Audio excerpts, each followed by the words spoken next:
10वीच्या परीक्षेला गेला, तुमचा सीट नंबर तोच असतो, सीट नंबर, पण वजनात बदल पडू शकतो का नाही? समजा आज तुमचा वजन समजा 30 असेल तर आणि तुमचा जर रोल नंबर आहे 1 असेल आणि परीक्षेला जाऊन जर तुमचा रोल नंबर 1च आहे पण तुमचं वजन वाढलं तर 35 झालं तर तसंच आहे. हा युरेनियम त्याचा नंबर सेम असतो बँड राऊंड, एक त्याचं मास असतं 235.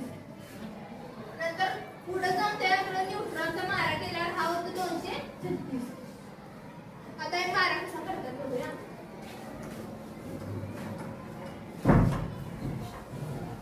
आता हा युरेनियम त्याच्यावर आहे का नाही न्यूट्रॉनचा, न्यूट्रॉन म्हणजे काय, जो ॲटमच्या न्यूक्लियस मध्ये असतो, प्रोटॉन सोबत असतो तो न्यूट्रॉन.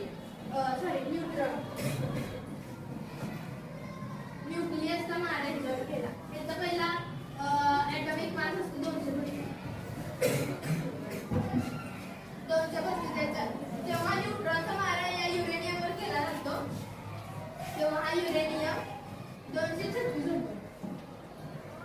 तेव्हा हा युरेनियम आणि हा 236 काय करतो, फुटतो आणि किती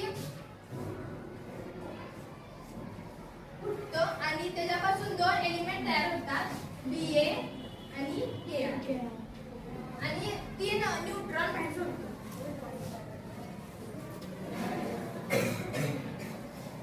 परत काय करतात, हा Ba आता न्यूट्रॉन आहे त्याला याच्यावर मारा केला, त्याला मारलं तर हा काय करणार, चिकटार, तुझ्याकडे पॉवर नाही येणार, 236 होणार. मग हे काय करणार, पुढच्याला माझ्याकडे पॉवर आहे, मी का माझ्याकडे पॉवर ठेवू, म्हणून हा पुढे ढकलणार, त्याच्यातून Ba तयार होतो. Ba हा बेरिलियम,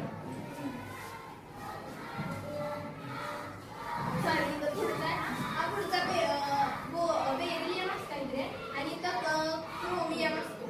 क्रोमियम हे असे 2 तयार होतात तुमच्या इथं Ba इथं Ka, इथं 3 न्यूट्रॉन आले. आता हे न्यूट्रॉन पुढे जाऊन